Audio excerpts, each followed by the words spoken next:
अस्सलामुअलैकुम dear students, welcome to science guider. आज हमने क्या पढ़ना है? आज हमने क्लास 10th केमिस्ट्री का लेक्चर नंबर 8 स्टडी करना है और टॉपिक क्या है? हमारा टॉपिक है सॉल्ट्स, नमक।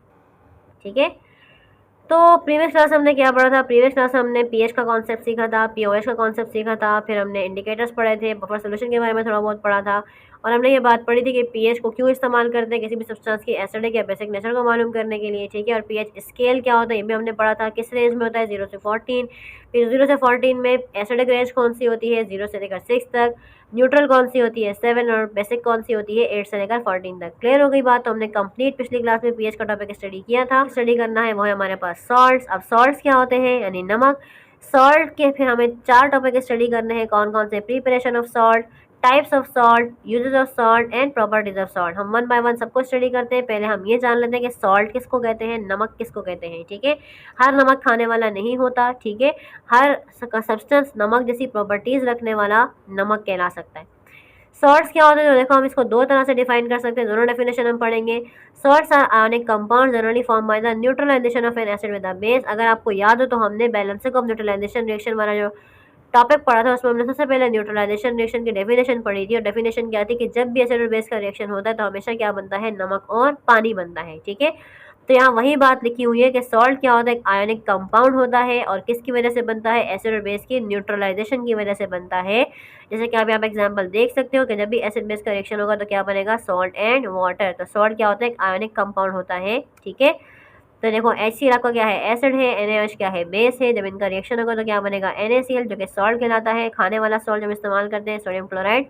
और H और OH क्या बना देंगे? पानी का मॉलिक्यूल बना देंगे। ठीक है, तो सॉल्ट्स क्या होते हैं? सॉल्ट्स वो होते हैं जो एसिड और बेस के रिएक्शन की वजह से बनते हैं। कौन से वाले रिएक्शन की वजह से? न्यूट्रलाइजेशन रिएक्शन की वजह से। ठीक हो गई? और सॉल्ट किस तरह कंपाउंड होता है? आयोनिक कंपाउंड होता है। दूसरी डेफिनेशन क्या है? तो देखो, salt is an ionic compound that contains a cation from base and anion from an acid. Salt क्या होता है? वही आयोनिक कंपाउंड होता है। ठीक है, हमें बात पता है NaCl के हवाले से कि NaCl जो है एक आयोनिक कंपाउंड है, Na+ और Cl- की वजह से बनता है। तो यहाँ पर वही बात रिपीट की कि सॉल्ट क्या होता है? आयोनिक कंपाउंड होता है जिसमें क्या मौजूद होते हैं? कैटायंस होते हैं जो कहाँ से मिलते हैं? बेस से। और एनाइंस होते हैं जो कहाँ से मिलते हैं? एसिड से। ठीक है, कैटायन बोलते हैं प्लस चार्ज को और एनाइन बोलते हैं माइनस चार्ज को। जिस सब्सटेंस के ऊपर, जिस एलिमेंट के ऊपर प्लस साइन होगा उसको कैटाइन बोलेंगे, जिसमें माइनस साइन होगा उसको एनाइन बोलेंगे। ठीक है, तो इस डेफिनेशन के अकॉर्डिंग सॉल्ट कब बनता है? जब वो बेस से कैटाइन ले रहा होता है, एसिड से एनाइन ले रहा होता है, और एसिड और बेस का प्रोडक्ट फिर क्या कहलाता है? सॉल्ट कहलाता है। ठीक है, तो यहाँ देख लो, अभी आपके पास एसिड है, आपके पास बेस है। अब एसिड के अंदर H के ऊपर प्लस साइन होता है, Cl के ऊपर माइनस साइन, Na में Na प्लस होता है और OH माइनस होता है। तो क्या होता है कि Na क्या करेगा? एसिड का एनाइन लेगा और OH क्या करेगा? एसिड का H+ आइन लेगा। तो यही बात लिखी हुई है, कैटाइन फ्रॉम बेस। के जो बेस है वहाँ से क्या लेता है? कैटाइन, और एसिड से क्या लेता है? उसका एनाइन। तो क्या बनता है हमारे पास? An anion from an acid, और एसिड से क्या लेता है? एनाइन।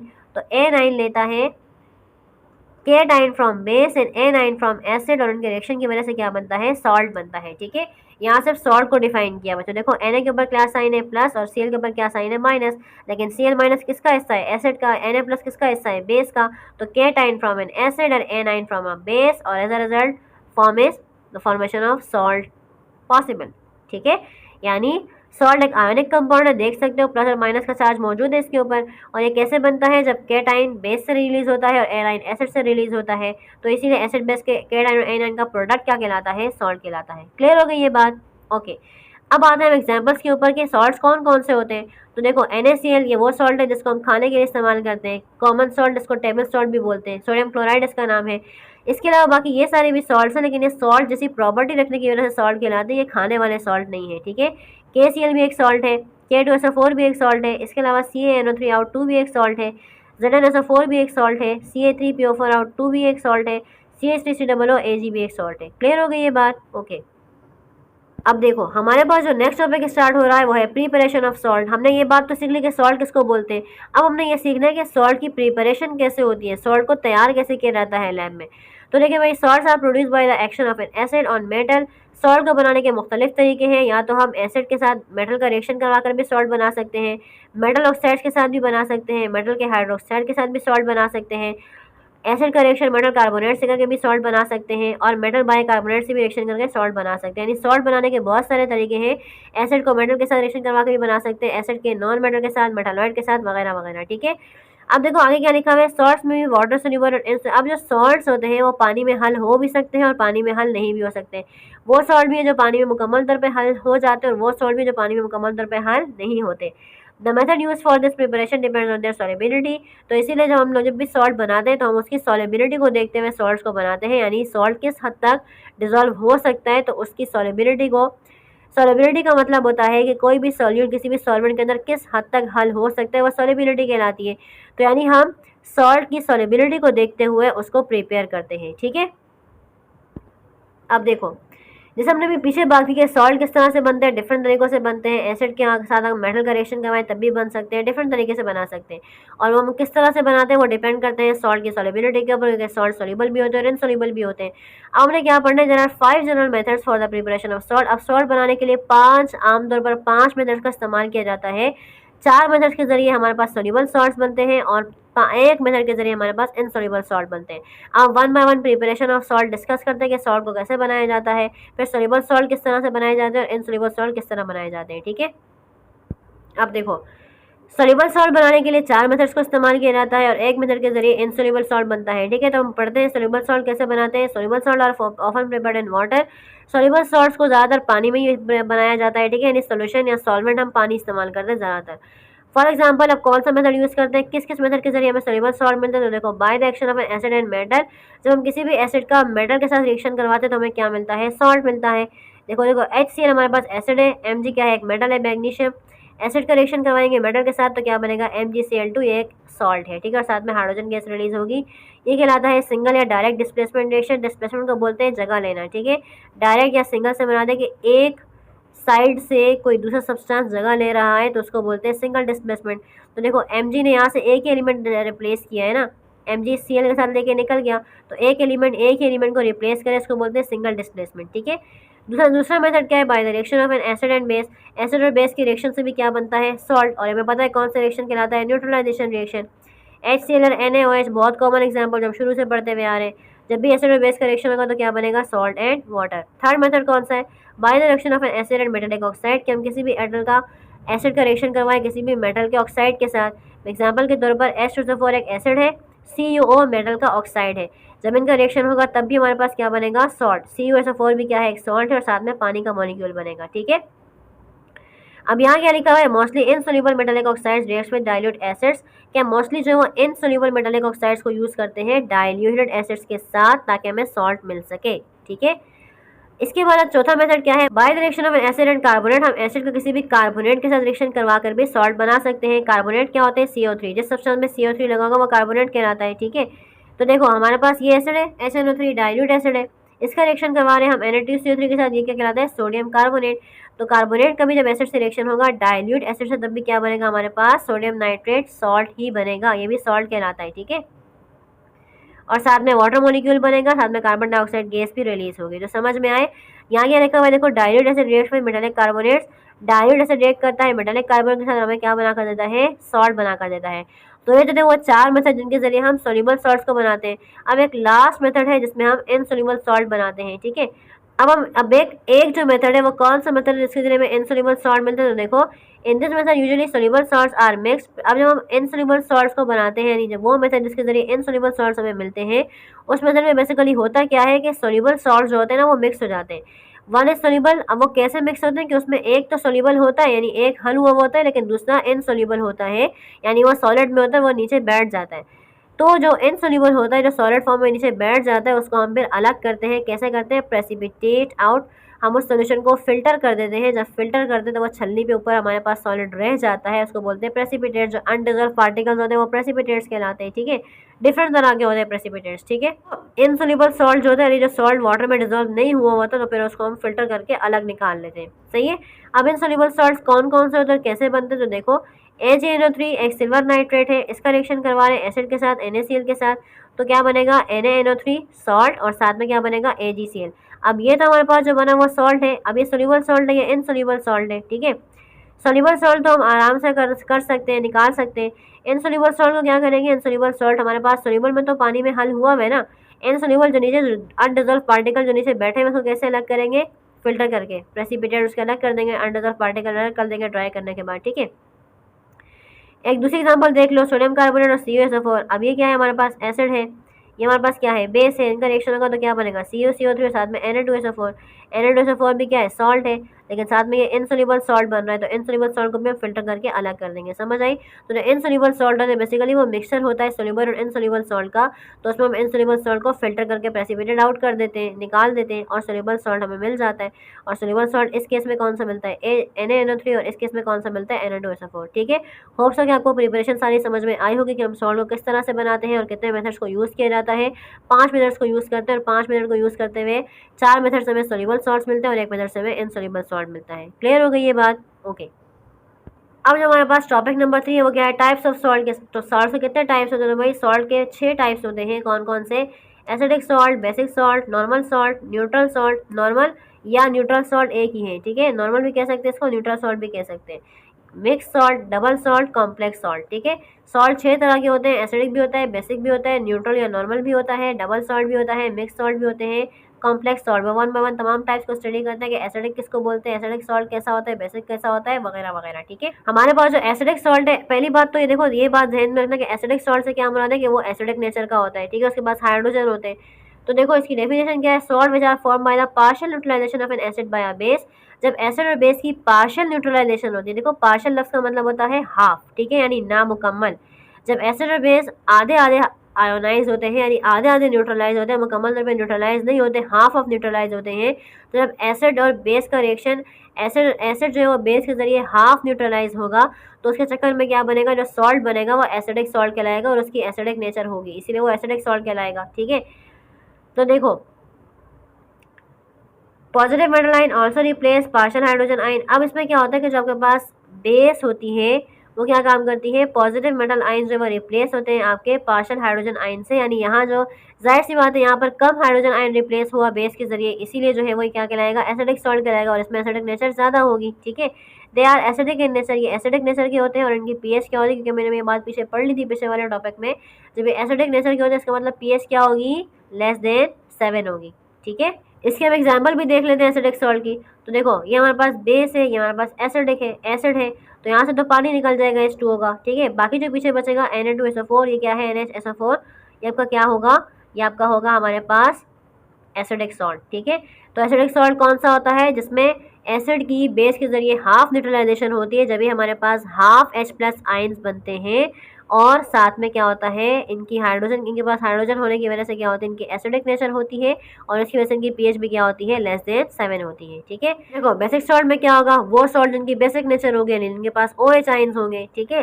डेफिनेशन क्या है, salt which are form by the partial neutralization of a base by an acid. अब यहाँ पे बेस के जरिए एसिड की पार्शियल न्यूट्रलाइजेशन होगी, यानी यहाँ भी एसिड बेस की कंप्लीट न्यूट्रलाइजेशन नहीं हो रही, वहाँ पे एसिडिक सॉल्ट है तो वहाँ एसिड की हाफ न्यूट्रलाइजेशन हुई बेस के जरिए, यहाँ बेसिक सॉल्ट है तो यहाँ बेस की हाफ न्यूट्रलाइजेशन होगी एसिड के जरिए, तो इनके OH आयन भी हाफ न्यूट्रलाइज होंगे, ठीक है। वहाँ पर H आयन हाफ न्यूट्रलाइज हुए, यहाँ पर OH आयन हाफ न्यूट्रलाइज होंगे, और इनकी पीएच भी क्या होगी, बेसिक होगी, ठीक है, यानी मोर देन 7, और इनकी नेचर भी क्या होगी, बेसिक नेचर होगी, ठीक है। एग्जाम्पल देख लो, पहले इक्वेशन देख लो, MgOH एक बेस है, इसका रिएक्शन करवा रहे हैं आप एसिड के साथ, HCl के साथ, तो क्या होगा, वाटर मॉलिक्यूल बनेगा एक H2O, और बाकी MgOHCl क्या बनेगा, हमारे पास सॉल्ट बनेगा, लेकिन ये सॉल्ट किस नेचर का है, बेसिक नेचर है, क्योंकि इसके पास OH मुकम्मल रिप्लेस नहीं हुए हैं, कम रिप्लेस हुए हैं, ठीक है। अब इसके अलावा एसिडिक और बेसिक सॉल्ट के अगर हम कंपाउंड्स देखते हैं तो कंपाउंड्स कौन कौन से एग्जांपल में, तो देखो acidic salt NH4Cl ammonium chloride एक एसिडिक सॉल्ट है, NHSO4 एक एसिडिक सॉल्ट है, CaNO3 एसिडिक सॉल्ट है, NaH2PO4 भी एक एसिडिक सॉल्ट है, ठीक है। बेसिक सॉल्ट में देख लो तो देखो CH3COON एक बेसिक सॉल्ट है, Na2CO3 एक बेसिक सॉल्ट है, KCN भी एक बेसिक सॉल्ट है। क्लियर हो गई ये बात, ओके। नेक्स्ट हमारे पास क्या है, देखो नॉर्मल सॉल्ट। अब नॉर्मल सॉल्ट कौन सा होता है, तो देखो जिसमें ना एसिडिक नेचर होगी ना बेसिक नेचर होगी, यानी यहाँ पे कंप्लीट न्यूट्रलाइजेशन हो जाती है एसिड और बेस की, ठीक है। जहाँ देखो इस तरह याद करो कि जहाँ एसिड की हाफ न्यूट्रलाइजेशन होगी वो कहलाएगा एसिडिक सॉल्ट, जहाँ पर बेस की हाफ न्यूट्रलाइजेशन होगी वो कहलाएगा बेसिक सॉल्ट। तो जब एसिड की हाफ न्यूट्रलाइजेशन होगी तो उनके पास H प्लस भी क्या होंगे, हाफ न्यूट्रलाइज होंगे। जब बेस की हाफ न्यूट्रलाइजेशन होगी तो उनके पास भी OH की क्या होगी, हाफ न्यूट्रलाइजेशन होगी।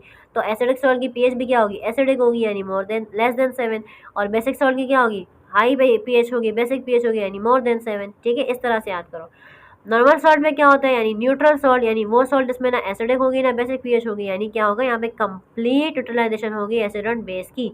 ठीक है, salt which are form by the complete utilization of an acid and base, यहाँ पर एसिड और बेस का मुकम्मल रिएक्शन होगा और मुकम्मल H प्लस और OH आयन न्यूट्रलाइज हो जाएंगे, एक दूसरे को न्यूट्रलाइज कर देंगे और क्या बना देंगे, सॉल्ट एंड वाटर, यानी वही न्यूट्रलाइजेशन रिएक्शन। ठीक है, तो क्योंकि ये न्यूट्रल सॉल्ट है तो इनकी पीएच भी क्या होगी, न्यूट्रल होगी यानी 7 होगी। ठीक है, अब नॉर्मल सॉल्ट कौन कौन से तो देख लो, NaCl नॉर्मल सॉल्ट है, sodium chloride, NaNO3 sodium nitrate normal salt है, K2SO4 भी एक नॉर्मल सॉल्ट है। इक्वेशन देख लो इनकी, HCl और KOH का रिएक्शन होगा, OH और H वाटर बना देंगे, KCl, यहाँ पे मुकम्मल न्यूट्रलाइजेशन हो गई। यहाँ देख लो HNO3 और NH4OH, OH और H निकल जाएंगे पानी बनाकर, NH4NO3 क्या होगा, सॉल्ट होगा। तो यहाँ पे क्या हो रही है, मुकम्मल न्यूट्रलाइजेशन हो रही है। तो समझ में आई बात। तो नेक्स्ट हमारे पास क्या है, मिक्स सॉल्ट। अब देखो मिक्स सॉल्ट कौन से होते हैं, these salts contain more than one basic और एसिडिक रेडिकल। वो सॉल्ट जिनके अंदर एक से ज़्यादा या तो बेसिक रेडिकल होगा या एसिडिक रेडिकल होगा, रेडिकल से मुराद वही आइंस होते हैं। ठीक है, तो वो सॉल्ट जिनके पास एक से ज़्यादा बेसिक है या एक से ज़्यादा एसिडिक रेडिकल मौजूद होंगे वो क्या कहलाएंगे, मिक्स सॉल्ट। फॉर एग्जांपल यहाँ पे ब्लीचिंग पाउडर का आपको एग्जांपल दिया है, ब्लीचिंग पाउडर में क्या होता है, CaOCl, ये इसका फार्मूला होता है, इसको इस तरह भी लिखते हैं, इस तरह भी लिखते हैं। ठीक है, तो CaOCl2 लिखो या CaOCl इस तरह लिख दो, तो एक Cl ब्रैकेट के अंदर आता है और एक Cl ब्रैकेट के बाहर होता है। तो Cl के ऊपर नेगेटिव चार्ज होता है, Cl के ऊपर भी नेगेटिव चार्ज होता है। तो ये एक फार्मूला, लेकिन इसके पास दो रेडिकल्स हैं, कौन से वाले, नेगेटिव वाले। ठीक है, एसिडिक रेडिकल्स है, OCl एसिडिक रेडिकल कहलाता है। तो ऐसा सॉल्ट जिसके अंदर बेसिक या एसिडिक एक से ज़्यादा रेडिकल्स होंगे तो वो क्या कहलाएंगे, मिक्स सॉल्ट कहलाएंगे। ठीक है, अब देखिए जनाब, एसिडिक डबल सॉल्ट क्या होता है, double salt are form by the, basically जब दो नॉर्मल सॉल्ट मिक्स होते हैं ना तो वो डबल सॉल्ट कहलाता है। ठीक है, यानी जब दो नॉर्मल सॉल्ट कंबाइन हुए और उन्होंने जो सॉल्ट बनाया ना वो डबल सॉल्ट कहलाता है। दो नॉर्मल सॉल्ट्स के कंबाइन होने की वजह से जो सॉल्ट बनेगा वो क्या कहलाएगा, डबल सॉल्ट। ठीक है, double salt are form by the mixing of two normal, both salts are crystallized together and have definite chemical composition. दोनों सॉल्ट्स एक दूसरे के साथ जब मिक्स होते हैं तो वो क्रिस्टल्स फॉर्म में कन्वर्ट हो जाते हैं, क्रिस्टलाइज हो जाते हैं, and have definite chemical composition, और हर एक की अपनी और इन डबल सॉल्ट्स की अपनी प्रॉपर एक प्रॉपर्टीज़ होती हैं। ठीक है, प्रॉपर एक कंपोजिशन होती है, यानी एक फिक्स नंबर होते हैं कि भाई इतने मॉलिक्यूल्स अगर कंबाइन होंगे तो वो डबल सॉल्ट बनेगा। ठीक है, और उनकी प्रॉपर प्रॉपर्टीज़ होती हैं। These salt usually have definite number of water molecule। अब इन सॉल्ट जो ऊपर हमने बात पढ़ी ना क्रिस्टलाइज की, कि सॉल्ट क्रिस्टलाइज हो जाते हैं, उसकी उसमें बात क्या है, बेसिकली क्या पॉइंट है उसमें, लॉजिक क्या है। तो देखो, these salt usually have definite number of water molecules with them। अक्सर जो डबल सॉल्ट होते हैं उनके साथ उनके स्पेसिफिक वाटर मॉलिक्यूल्स पाए जाते हैं, और बेसिकली वो water molecules water of crystallization कहलाते हैं। उनकी वजह से जो है इनकी क्रिस्टल नेचर होती है, तो इसीलिए उस वाटर मॉलिक्यूल को क्या बोलते हैं, वाटर ऑफ क्रिस्टलाइजेशन बोलते हैं। ठीक है, तो क्या पढ़ा हमने, डबल सॉल्ट क्या होता है, जो दो नॉर्मल सॉल्ट उनकी कंबाइन होने की वजह से बनता है। इसके अलावा वो क्रिस्टलाइज होते हैं आपस में। ठीक है, क्रिस्टल फॉर्म में कन्वर्ट होते हैं और उनकी अपनी प्रॉपर खसूसियात होती हैं। ठीक है, तीसरी बात हमने क्या पढ़ी कि हर डबल सॉल्ट के साथ अपने specific number of water molecules होते हैं, जो क्या कहलाते हैं, वाटर ऑफ क्रिस्टलाइजेशन। ठीक है, लास्ट चीज़ क्या है, the individual salt components retain their properties.